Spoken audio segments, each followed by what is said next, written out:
حضرت امام جعفر صادق علیہ السلام کا معجزہ۔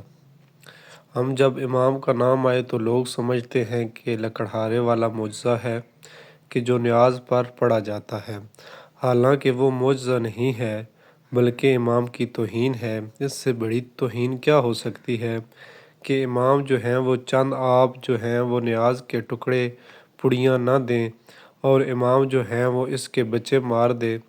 یہ عام بندے سے آپ امید نہیں رکھ سکتے، امام سے امید رکھ سکتے ہیں، بلکہ اس طرح بڑے معجزے ہیں، امام کے بڑے ہزاروں معجزے ہیں کہ جہاں پر آگ گلزار ہو جاتی ہے۔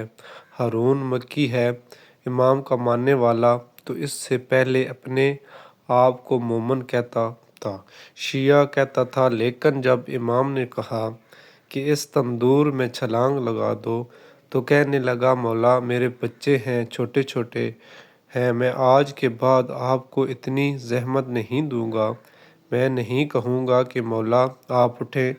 تو اتنے میں ہارون مکی آیا، امام کا چاہنے والا۔ امام نے کہا کہ تندور میں چھلانگ لگا دو، اس نے چھلانگ لگا دی اور اب اس نے تندور کا ڈھکنا بند کر دیا۔ امام اس شخص سے باتیں کر رہے تھے، یہ پریشان تھا۔ کچھ دیر کے بعد 1 گھنٹہ گزر جانے کے بعد امام نے کہا، جاؤ جا کر دیکھو۔ تو جب اس نے ڈھکنا اتارا، کیا دیکھا کہ ہارون مکی ذکر خدا کر رہا ہے۔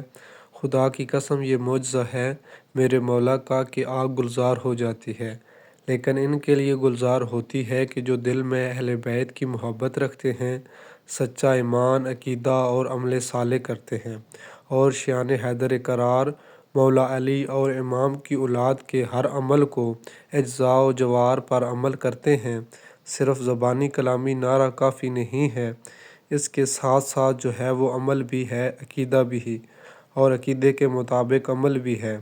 صرف عقیدہ کافی نہیں ہے، لہٰذا ان اعمال کی وجہ سے پروردگار نے سچے ہارون مکی کو صحیح شیعہ مولا علی کا ثابت کیا ہے۔ اگر ہماری ویڈیو اچھی لگی ہے تو ہمارے چینل کو سبسکرائب کریں تاکہ آنے والی تمام ویڈیو آپ تک پہنچتی رہیں۔ شکریہ۔